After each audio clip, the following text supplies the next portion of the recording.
Boa noite, vamos voltar agora, né? O custódio já está aqui.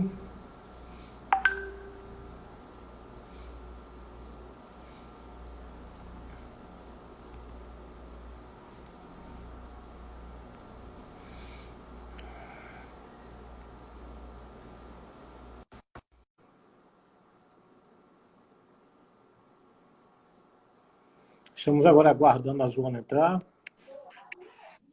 Voltamos. Olá. Nossa, Cá estamos novamente.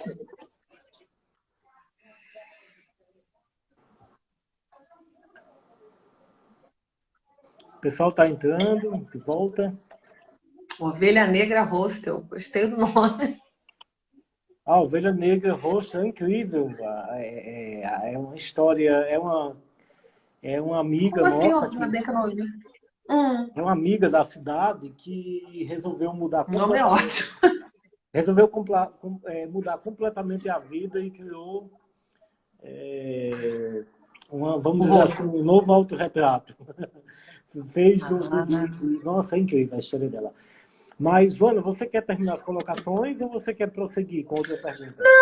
eu acho. Não, vamos abrir vamos seguir nas outras. Acho que eu já consegui marcar, pelo menos, a distinção, né, em termos de estética, que eu achava mais significativa, né, em relação às classes sociais. Certo. Os Agora, usos do corpo, né, nas classes sociais. a próxima pergunta é do artista Maguila. Ah, sim. Eu acho que você lembra dele. Baixa só um pouquinho sua Lembro. câmera, É Joana. porque eu tô com um problema, eu tô sempre com o eterno problema Eu o estou segurando o suporte que celular. fica balançando. Ah, tá ótimo. Vou tentar mudar aqui. Obrigada, Ivan. É Ivan, né?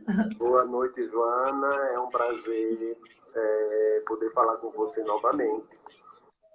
Quero dizer que foi maravilhoso ter participado da sua masterclass. Foi extremamente interessante e muito produtiva a nível de conhecimento para todos nós. É um prazer estar aqui novamente e poder estar falando contigo novamente. Eu gostaria de fazer uma pergunta. É possível a gente, nesse momento eleitoral, descobrir quais os políticos que estão apresentando um retrato verdadeiro ou falso nas suas selfies eleitorais? Como perceber o que é uma construção e o que é uma desconstrução nesse momento eleitoral a partir da proposta que você trabalha nessa questão da selfie? A gente já começa a ver lives, selfies e santinhos de pré-candidatos nas redes sociais. Como a gente fazer uma limpeza, uma seleção de autorretratos de políticos que sejam mais verdadeiros para a gente construir uma sociedade nova? Boa noite, e é um prazer enorme estar aqui falando com você novamente. Rapaz, será que eu tô qualificada para responder essa pergunta do filósofo, né? Vamos tentar. Vou achar uma pista aqui, escolher uma pista e seguir. Eu não lembro quem dos alunos, mas é a pista que eu vou seguir.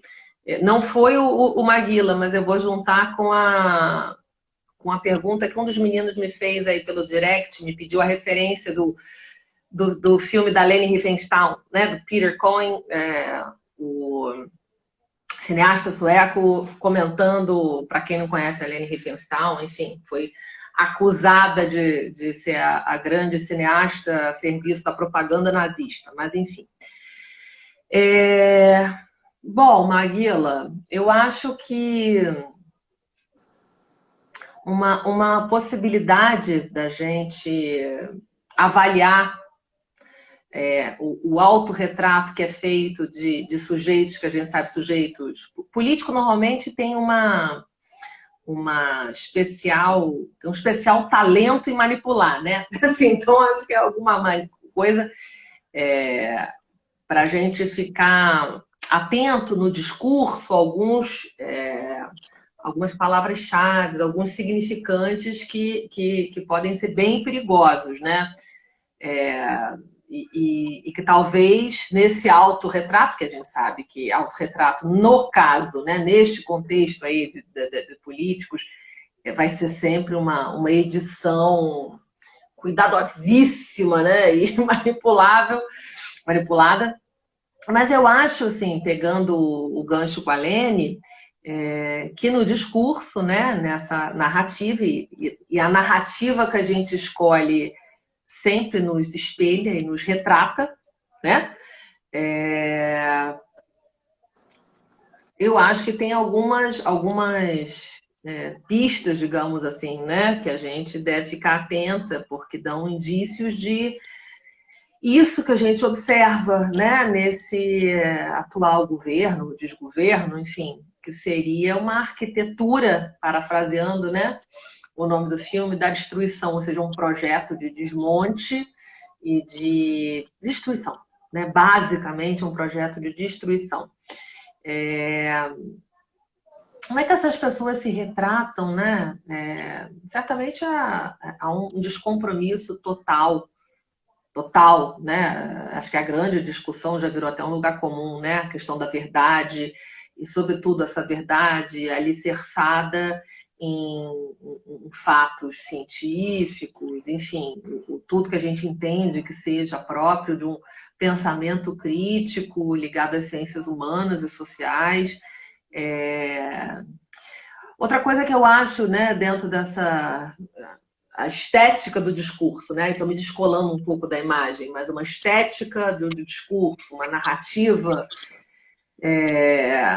a questão do, também muito falado ultimamente, né, de uma liderança religiosa, aquilo que a gente entende que seja, né, uma necessidade, algo que as massas, né, resvalam, a necessidade de uma liderança, né, o que a gente não à toa se fala tanto em rebanho, né, mas essa adesão cega a um discurso messiânico também, acho que alguma coisa para ficar atento. O Brasil ele tem como característica, né, de novo, não sou eu que estou falando isso, são os sociólogos, antropólogos, os grandes intérpretes aí, né, das estruturas sociais brasileiras, que é muito complexa, então longe de mim tentar aqui fazer alguma análise mais sofisticada, mas enfim. Sabemos, né, até para tentar, de tudo que tem se lido e ouvido, que a gente tenta entender a adesão aí desses 30%, né, como é que esse antepresidente, enfim, né, não foi ainda deposto, empichado e tal, o que está por trás, para além dos interesses óbvios, né, mas enfim, de uma elite, mas o Brasil ele tende a reificar figuras, né? Estou pensando aqui no grande oponente agora, né? O Moro, enfim, ou no próprio Lula, né? A gente tem uma tradição aí, a Era Vargas, enfim, você tem N casos, né? Históricos, expoentes, chefes de Estado, em que você tem como característica o discurso de uma liderança, enfim, de um grande pai, né? Digamos assim. Eu não sei se isso responde à pergunta do Maguila, mas eu acho que isso dá um contorno, né? Porque embora a gente saiba e aí isso é uma outra lição básica da psicanálise, né? E sobretudo a psicanálise que surge aí com Lacan e todo o uso e apropriação que ele faz da linguística, né, e de Saussure para construir ali todo o arcabouço teórico dele. De qualquer maneira, a gente sabe que a linguagem ela nunca dá conta de tudo, ela é falha, mas ela é a única coisa que a gente tem, né? Então, assim, discursos, né, de novo, uma estética que se dispõe a querer dar conta de todo e qualquer mal-estar, né, dá um, como é que eu posso dizer, oferecer esse guidance, né? A ideia de ser baluarte, né, da moralidade, essa coisa muito grandiosa, né, que a gente sabe que há uma tendência disso vicejar, para além de toda a tendência mundial da ultradireita conservadora, né, tá aí, enfim, pipocando em vários governos, mas enfim. Quando então Maguila fala de estética, eu não consigo não associar isso a que desenho, né? Que forma, quais são os discursos que vigoram e vicejam em determinados momentos e em outros, né? E acho que talvez esse seja o do momento, né? Ou pelo menos que está fazendo essa criatura se manter, né? Para aberração e estupefaciência de 70% da população. Enfim, não sei se era isso, mas quando ele fala de autorretrato político, eu penso isso, né? A ideia de um grande outro, uma figura, assim como diria o Foucault, totêmica, né? Um pai da horda, assim, algo que nos salvará a todos, né? Enfim. E acho que não à toa, vou falar uma coisa que eu já falei aqui, né? Não à toa, em par com isso, tem o que o Vladimir Safatli, né, nomeia com aguda clareza, né, essa lógica suicidária, que é própria também dessa estética fundamentalista, né? É um apagamento ali, né, das individualidades em nome de uma ideologia, de algo assim, né? Não é uma... Eu não arriscaria dizer utopia, porque para mim utopia teria uma outra conotação também, né? E acho que nós estamos muito atravessados por esse discurso do consumo, mas são discursos totalizantes. Pronto, que era a palavra que estava me faltando, né? A gente está falando de uma estética do totalitarismo. Então é isso, quer dizer, pelo menos é a resposta que eu tenho no momento para dar. E a gente sabe que, só para completar, numa estética totalitária, não há espaço para diferença. E aí você tem toda a sorte de... E é por isso que a arte nunca foi também tão pungente, né? Porque a possibilidade de reivindicar, de escapar, de ser resistência, de furar, né? O totalitarismo é isso, né? A censura, isso tudo que a gente está vendo graçar, né, no atual cenário. Eu também vejo, Joana, em termos técnicos, uma imagem super bem definida, né? Um HD, uma luta por um brilho, né? Uma super definição. Eu vou passar agora para a próxima pessoa, é o Evandro. Evandro é nosso professor aqui da... Eu vi ele aqui no chat. O Evandro é do Rio Grande do Sul. Ele eu acho que é um dos coordenadores do curso aqui de História, é pós-doutor também. E ficou completamente também apaixonado pela sua fala. Meu Deus. Falando aqui de discurso totalizante, né? Deixa eu só fazer uma pausa aqui. Peraí, deixa eu me ajeitar aqui. Pronto.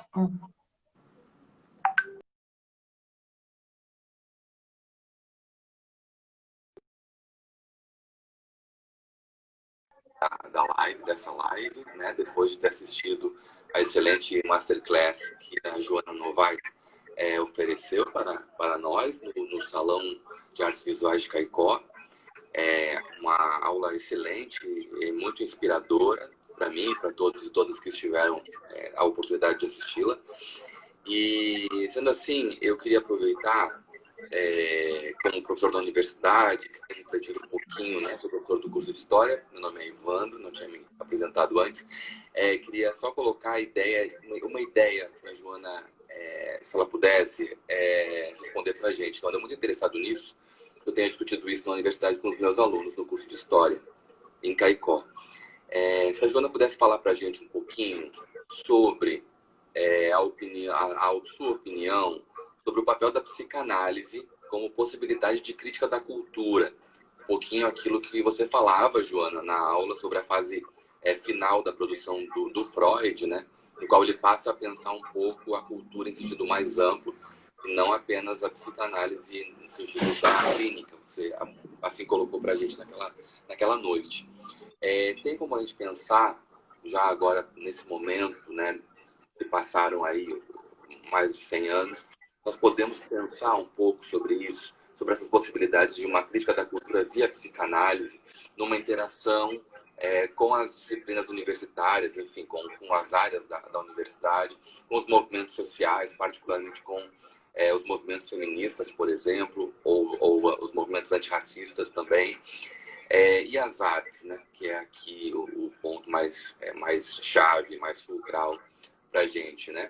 Tem como a gente pensar uma articulação mais intensa, né, que a psicanálise poderia eventualmente ser essa ponte entre o que a universidade pensa em suas diferentes áreas, na sua dimensão política também, e no que os movimentos sociais interagem e acabam por provocar a gente a pensar outras soluções para os problemas do mundo, para os problemas da cultura, né? E também como um fator limite, assim, um fator especial, como possibilidade de transformação, de transgressão, as artes, né? Tem como a gente pensar isso no século XXI? Qual é a sua opinião? Como a gente avançar no sentido, inclusive, de uma popularização, então, da psicanálise, que é outro esforço também? Tem como a gente conseguir produzir corpos mais transgressores? Essa é a minha pergunta. Obrigado. Boa noite para vocês. Poxa, Ladim, eu tô quase no Roda Viva aqui, tô me sentindo, porque a cada pergunta daria uma masterclass, mas vou tentar humildemente aqui pensar alguns aspectos da fala do Evandro. Deixa eu só fechar aqui uma janela que eu deixei, quando você falou da imagem, né, dessas lentes HDs que... Enfim, a gente quase que vê o útero das atrizes, né? A gente tem... eu acho que é próprio, né? Do contemporâneo, de novo, né? Desse esposamento, né? Desse consórcio aí entre ciência e tecnologia da imagem / medicina estética, né? Esse prescrutar, né? Do interior do corpo, porque tudo tem que virar superfície. Então, quando eu me remeti à Sibília, ao show do eu, a estinidade é isso. Tudo que se a gente pode definir uma das características, né, dos modos de subjetivação contemporânea, é que há um apreço por tudo que é superfície. Mesmo, né, e mesmo quando é algo das entranhas, através das tecnologias aí da imagem, a gente consegue expor, né? Por isso, daí também a ideia do corpo como tela, não só na apropriação que é feita da arte, mas de você visibilizar, que é outra coisa própria da sociedade do espetáculo, o que até então era invisível, ou só uma representação. Dito isso, vamos lá nas N pautas aí levantadas pelo Evandro.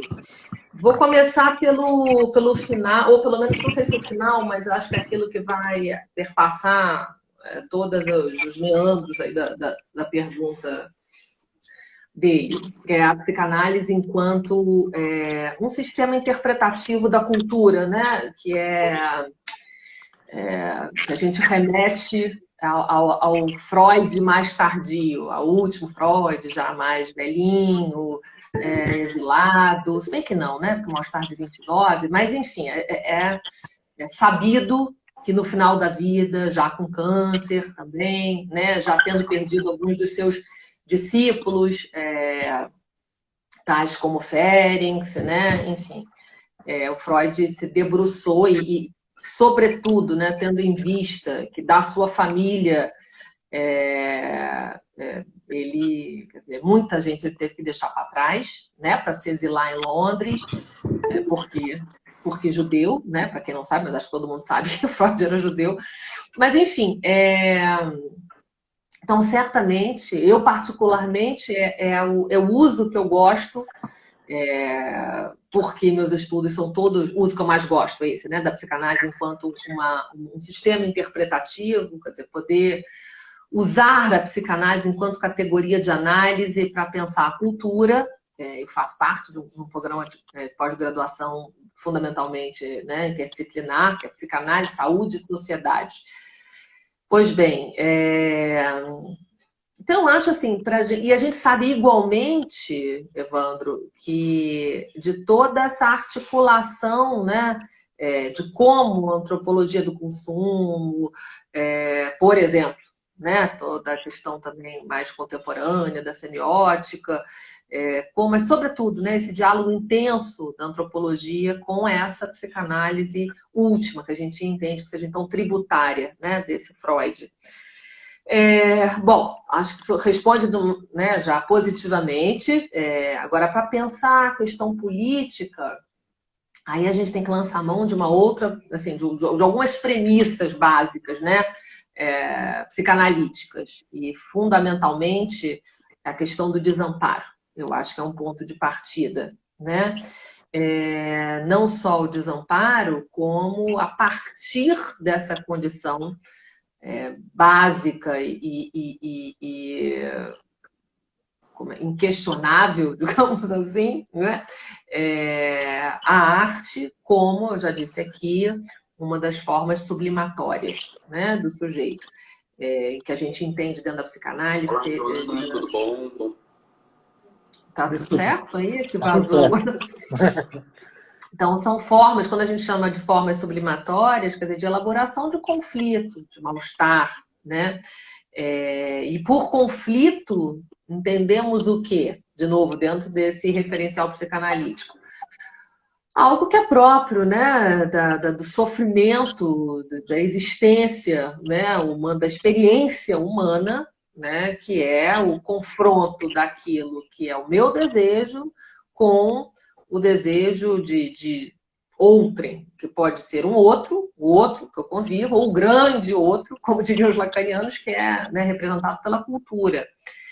E é nessas bases, nesse balizamento dos meus desejos, no refreamento, né, na contenção, que a cultura, né, toda sociedade, né, se instaura, nos tabus, nos interditos e nessas balizas, digamos assim, e não sem efeitos, né? Os efeitos para o sujeito, a gente sabe, né? São conflitos, recalcamentos, né? Enfim, toda essa economia ilibidinal que precisa ser remanejada, reendereçada, já que a gente não pode, senão a cultura, né? Quer dizer, viver em sociedade pressupõe que a gente não saia por aí realizando todos os nossos desejos, a grosso modo, né? A gente tem que cerceá-los. Bom, enfim. Como é que a psicanálise pode... Eu acho que aí acho que tem outras questões, né? Quer dizer, aí falei da questão do desamparo, o Evandro falou um ponto que eu acho que é importantíssimo mencionar, que é o diálogo com as pautas feministas, que é um diálogo arestoso, não é um diálogo fácil, não, porque um gênio, né, mais gênio que Freud fosse, ao criar todo um campo de saber, e que ele pretendia científico, enfim, mas ancorado numa praxis, né, clínica, mas por mais genial que fosse o Freud, há 130 anos atrás, né, quando a psicanálise foi pensada, ou nos primórdios, né, da psicanálise, lá com as histéricas de Charcot, ele era um homem do seu tempo. E como um homem do seu tempo, leia-se, um homem vitoriano, um homem que não só acreditava, mas que ancorou toda a sua teoria no falocentrismo, no patriarcado, né? Daí a questão da inveja do pênis, que é massacrada, é uma grande crítica das feministas, né? A todo o diálogo da Simone de Beauvoir no Segundo Sexo, né? Dando conta de dar porrada e tentando brilhantemente ali achar algum substrato biológico, que obviamente não, né? Quer dizer, num diálogo com Sartre, né? no sentido de contra ali, a ideia de essência, tem essência nada, tudo, né? A partir desse paradigma é uma questão, é uma construção social histórica, mas o Freud não dizia isso, não. O Freud era fisicalista. Ou seja, tem limitações.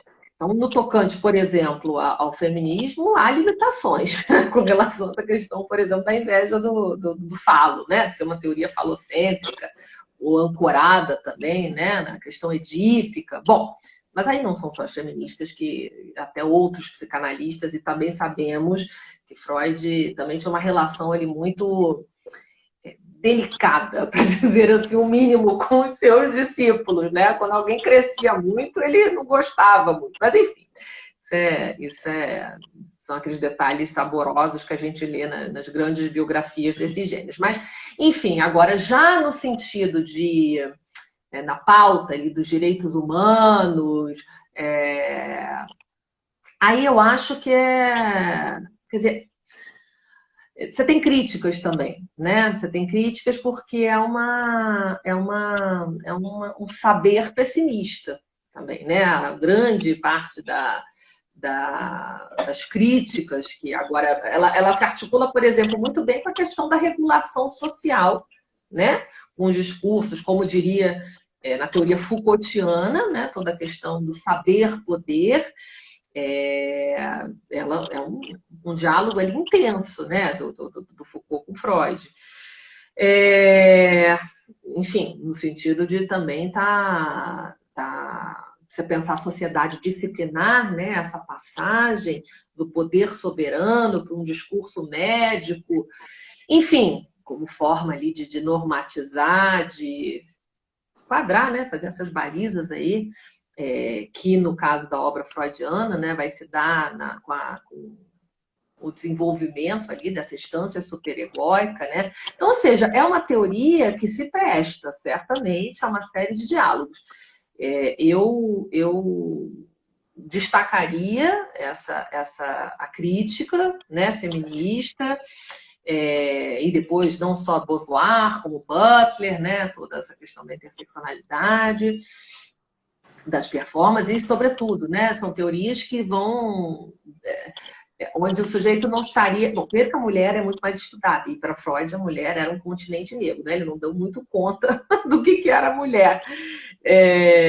Mas certamente você tem outras teorias onde o sujeito tem mais liberdade, não está fadado ali a enfim, quando muito não seja, ao complexo de Édipo, né? Na questão da política, eu acho que aí tem a questão o que eu acho que é um ponto forte, digamos assim, né? Estou pensando aqui no mal-estar, mas você tem um texto seminal do Freud, né? Análise, psicologia das massas e análise do ego. Aí sim, a questão das identificações, aí Freud contribuiu muito para a gente pensar isso que eu falava, né? A questão, qual seria a estética assim, da nossa narrativa, esses discursos totalizantes, ou totalitários, perdão, e a adesão a um líder, ou como diria, né, os lacanianos, ao discurso de um mestre, enfim.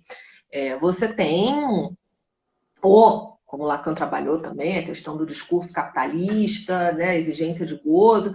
Não, acho que a psicanálise pode contribuir em grande medida para interpretar a cultura, o mal-estar, né, de cada época. Você vê um grande teórico, né, que se dedicou a pensar a subjetividade contemporânea, que é o Bauman, tem um diálogo intensíssimo, né, uma atualização ali do mal-estar do Freud, para pensar, né? Só que num outro modelo, né? Que não o vitoriano. A questão, né?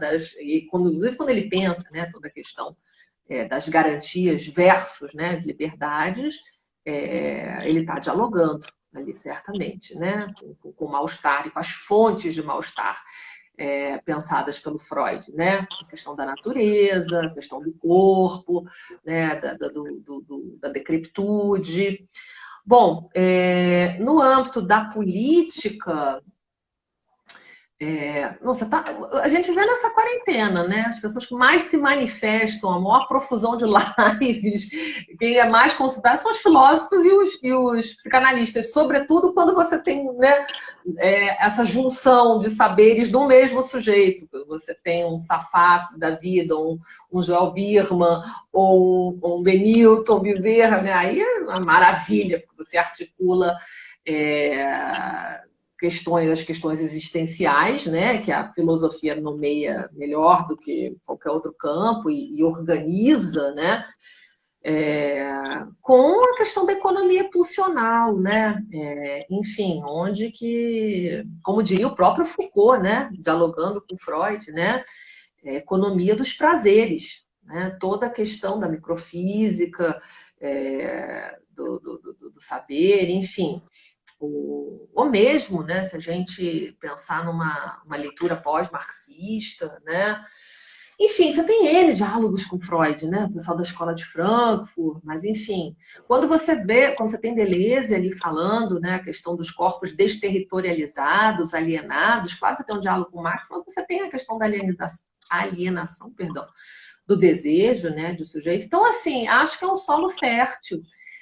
Talvez uma das maiores contribuições também para a gente pensar a cultura contemporânea, né? Todos os estudos sobre narcisismo do Freud, mas aí você pega sujeitos como o Christopher Lasch, né? No mínimo eu, ou Alain Ehrenberg, pensando que também é um bom diálogo aí com o Han, que eu já citei, a questão que são psicanalistas, né? O Alain Ehrenberg, essa ideia de uma cultura do desempenho e que tipo de formação sintomática ela gera, em termos de sintoma coletivo, né? A ideia de insuficiência de si, que ele trabalha na fadiga de si, né? De uma cultura do desempenho, onde se você costura também com Foucault, a ideia do sujeito que é um empresário de si, né? Dos cuidados de... Enfim, acho que é perfeitamente articulável. Vou parar por aqui para não ficar repetitiva, né? Dei um sobrevoo aqui, mas é uma pergunta que eu diria assim, grandiosíssima, né? Que eu não me sinto capaz de responder, assim, posso fazer esse rápido trilhamento que eu tentei aqui, mas eu faria só essa ressalva. Acho que a questão do feminismo, aí também a teoria não serve para tudo. Aí eu acho que o Freud ficou devendo, mas também não há, porque né, não tem como você escapar né, seu tempo, ao zeitgeist da época. Enfim. A gente tem agora o Danilo. Danilo também foi nosso aluno lá na Masterclass. Uhum. Falar com você de novo. Olha só, dia desses eu assisti uma reportagem sobre mulheres que sofreram violências diversas. 2 casos me chamaram a atenção. Um foi de uma menina que ela foi abusada sexualmente e, nas palavras dela, durante todo o relato, ela sempre dizia que era muito bonita, eu era muito bonita.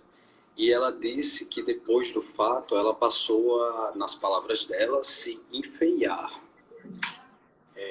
E como enfeiamento, ela citou que engordou, parou de se maquiar, de cuidar do cabelo, enfim. O outro relato era de uma mulher que havia sofrido uma queimadura de ácido por parte do marido dela. E ela tinha cerca de 30% do rosto cicatrizado, né, marcado por essa violência.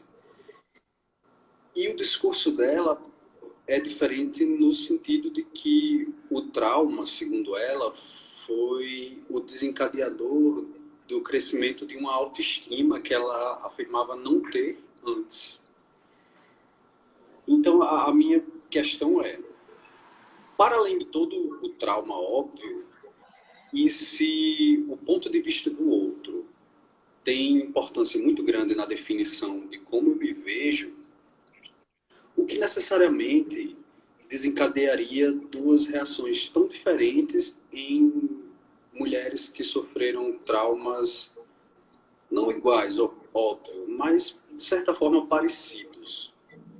Entendem o que eu quero dizer? Ou isso é só uma percepção errática minha e tudo bem, todos os pensamentos são válidos. Abraço, pessoal. Olha, posso responder. É porque, assim, né, as saídas... Eu falava aqui, né, engraçado, terminei com a minha fala última com a questão da economia pulsional, né? As saídas subjetivas de cada psiquismo são únicas, são as saídas subjetivas de cada psiquismo, que a gente, claro, pode fazer, e Freud, né, os discípulos e tantos outros, através da prática clínica, que vai gerando ali uma casuística, né? A gente vai observando repetições, padrões, né?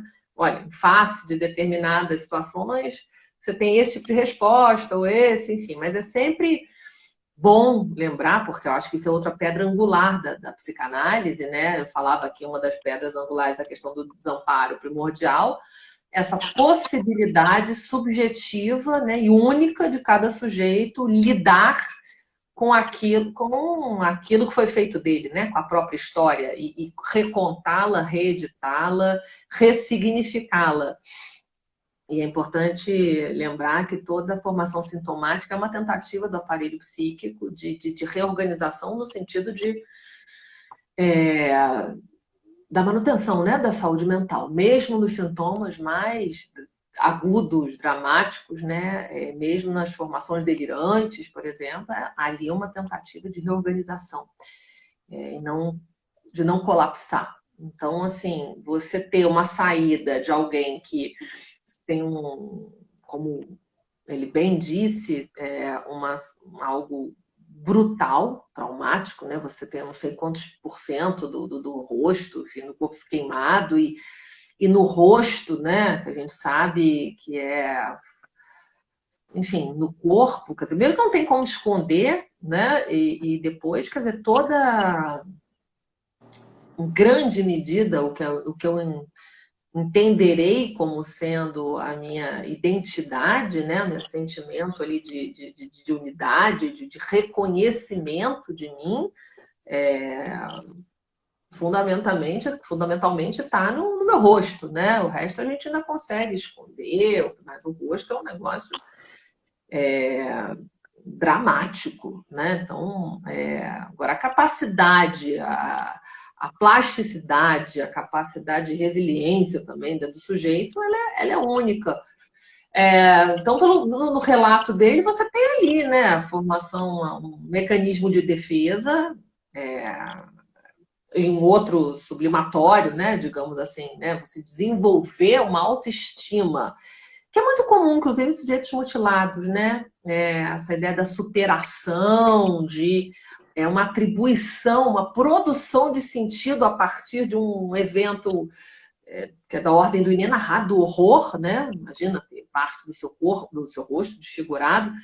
Agora, por que determinados sujeitos conseguem isso e outros não, né? Por que um vai deprimir, não vai querer sair de casa, e a outra, de repente, vai virar uma ativista ou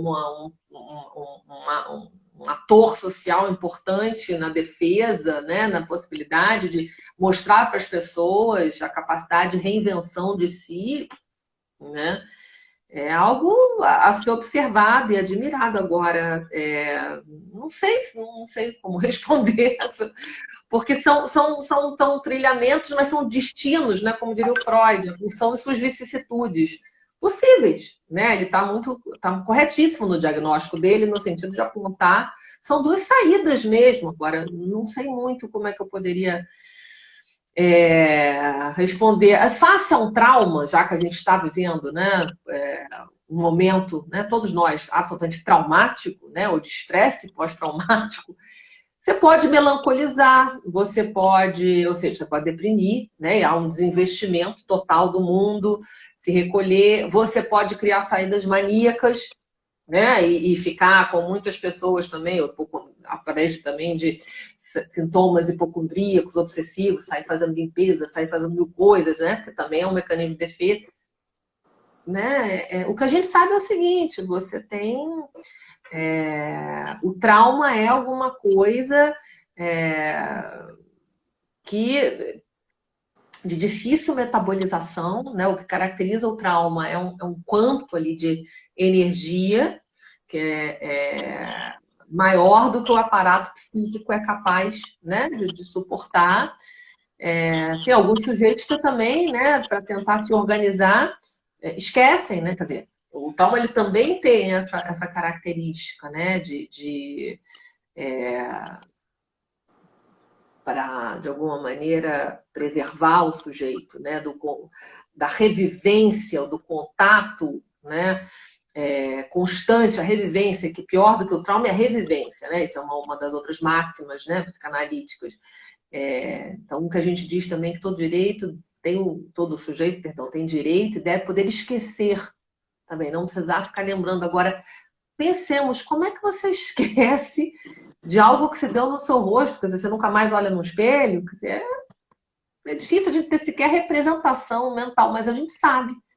A gente sabe no caso, né, de pessoas mutiladas, como eu disse aqui, que perdem membros, e aí vão produzir um sentido, normalmente usar da sua superação para servir de modelo e isso as religar novamente com a vida, né? O que é aquela velha história, né? Não posso mudar o que aconteceu comigo, mas eu posso, nesse compartilhamento com outras pessoas que passaram por algo parecido, de alguma maneira tornar essa dor suportável. Mas é isso, são as pulsões e suas vicissitudes. Então, tem desde o sujeito que não vai conseguir, vai ficar ali tautologicamente preso, e tem outros que vão conseguir, inclusive isso, já diria Freud, né? É um dos traços, dos balizadores de saúde psíquica. E, certamente, em última análise, o grande objetivo, né, de uma análise bem-sucedida é a capacidade de religação do sujeito em outros objetos, né? Porque o trauma, o sintoma faz a gente ficar ali, né, cachorro correndo atrás do próprio rabo. É tudo que eu tenho para dizer. Lamento não poder dizer mais, né? Mas é isso. Nós temos mais uma pergunta ainda agora a próxima do Zé Wendel. O Zé Wendel, ele está com um espetáculo no Rio de Janeiro chamado Hétero, né? Uma autoficção. Ele participou como professor no primeiro dia e também conheceu o seu trabalho. Então, olá, meu nome é Zé Wendel, eu sou ator paraibano, mas moro aqui no Rio de Janeiro. E a minha pergunta é muito simples, um pouco complexa também. Vamos lá. Que é o seguinte, assim, o autorretrato, quando você fala autorretrato, a gente tem a ideia de que é a autoimagem, né? É como se a gente tivesse aquela capacidade artística de se enxergar, que é algo muito difícil, que as pessoas tentam fazer socialmente e todo mundo reclama disso, enfim. Mas mesmo assim, essa autoimagem que a gente projeta, ela é uma imagem, ela é um reflexo, e por ser reflexo não é uma imagem real. Então essa imagem, esse reflexo que a gente cria, deixa eu formular a pergunta, esse reflexo que a gente cria, ele, até onde ele é a criação de um personagem da gente, né? Uma criação subjetiva da gente, né? E até onde isso é bom, até onde isso é ruim. Enfim.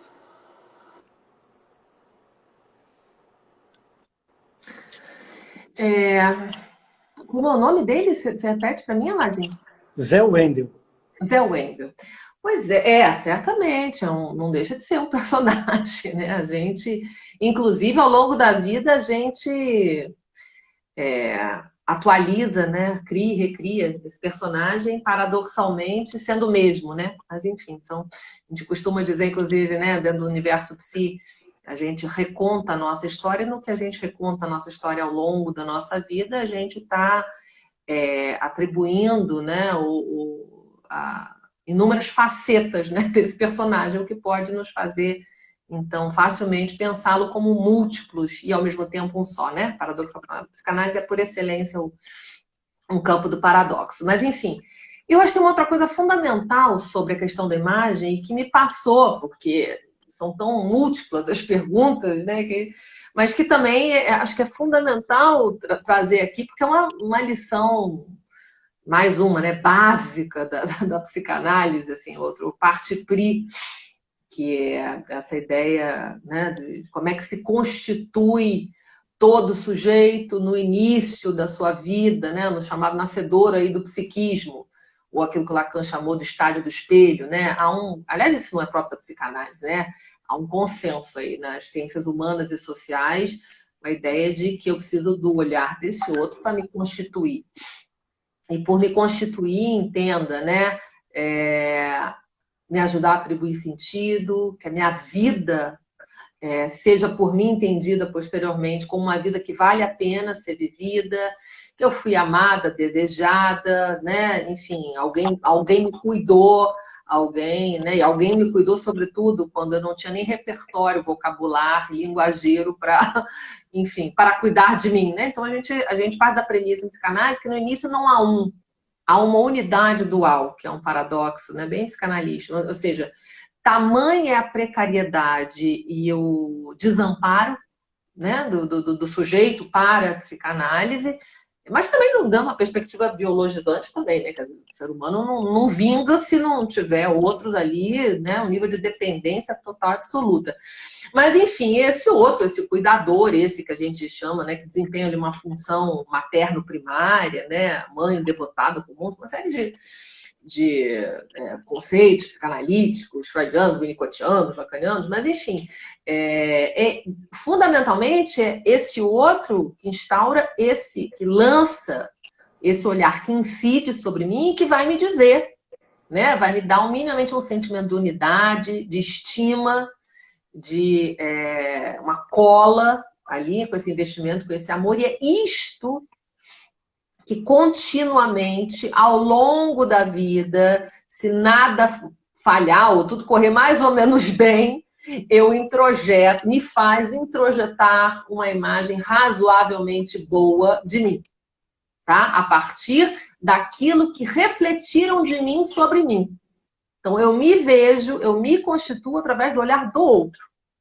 Se esse olhar, se esse reflexo for um bom reflexo, se esse espelho for bom, como a gente costuma dizer, esse cuidador, né? Foi uma pessoa minimamente bacana, amorosa, que me deu um senso de continuidade, não fez sofrer grandes falhas ali, não me largou, né? Enfim, falhar vai falhar, né? Senão a gente não aprenderia a falar nunca, né? Se o tempo todo atendessem às nossas necessidades e desejos. Mas, enfim, dentro dessa historinha que constitui, né? Essa narrativa constitui a vida de todo e qualquer sujeito humano, é a partir do olhar do outro que vai me constituir, né? O que a gente chama de self. Então, esse retrato, talvez isso responda parcialmente à pergunta do outro rapaz que falava dos traumas, né? Dos dois destinos, né, possíveis face a um trauma, uma situação brutal. A introjeção em algum lugar, né? Do que eu fui para os outros, meus objetos de amor, e a sensação de poder confiar neles, e o meu sentimento de estima que eu desenvolvo sobre mim, vai me ajudar muito lá na frente, né? Nisso que a gente entende que seja essa capacidade de resiliência, de superação, de produção de sentido, né? Mesmo quando a realidade, né, possa eventualmente me ser brutal. Então, a partir dessa marca, né, do olhar do outro. É isso, e claro que isso é uma criação. Isso cada um tem a sua narrativa, né? E ela vai sendo, porque a psicanálise ela também ela tem esse quê de arqueologia, né? É uma história que você conta no presente sobre um passado que se reatualiza o tempo todo através do inconsciente. Então, quer dizer, a gente tentar o tempo todo, né? O sujeito em análise está ali tentando, de alguma maneira, em análise, né? No processo transferencial, um espelho mais favorável, através da figura do analista, né? Que eu possa lhe devolver um espelho, uma imagem mais integradora, mais satisfatória, para que eu me aceite, ou conviva minimamente, me sinta bem também, né? Dentro da própria pele. E nisso não está reduzido, obviamente, à estética, está reduzida a aceitar quem eu sou na vida, de uma maneira geral, né? Meus conflitos, etc., meus sintomas. Mas é isso, tudo parte, né, psicanaliticamente falando, do olhar. Né? Não à toa, quando eu não sou olhado, né?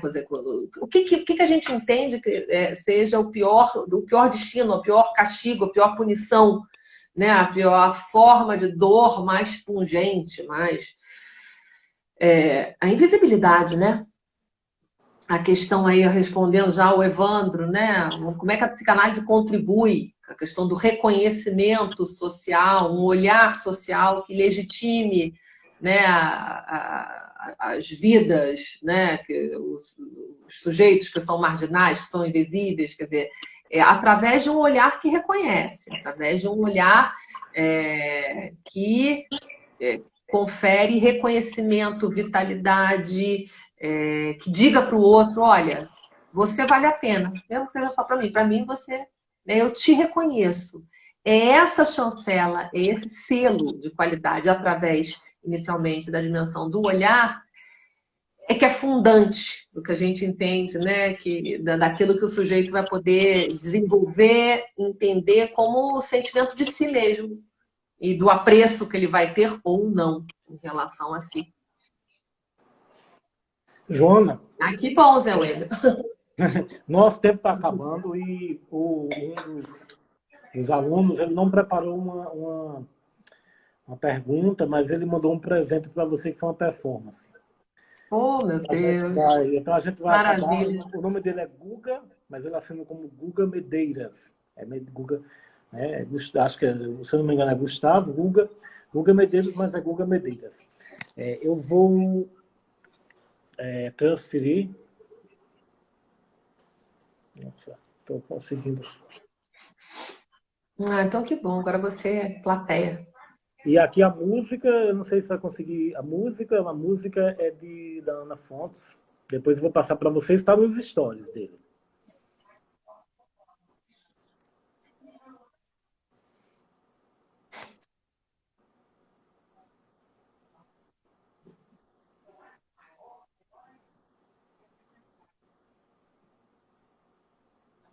Mas tem como afastar um pouquinho, porque eu não consigo. Ah, tá ótimo.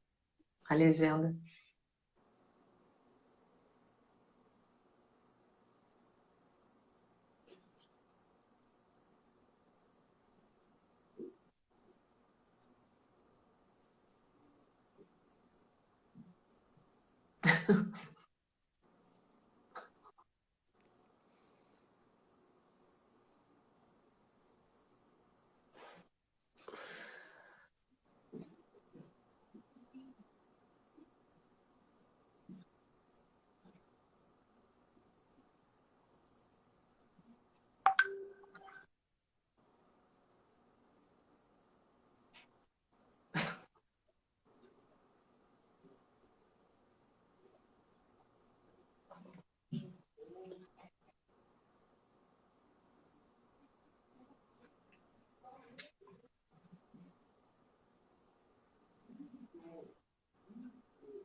Pois é, né? E é isso. A gente vai ter que, infelizmente, finalizar para poder salvar essa live, né? Maravilhosa. Poxa, isso aí dava. Nossa, mãe do céu, e pensar que esses discursos ainda são tão.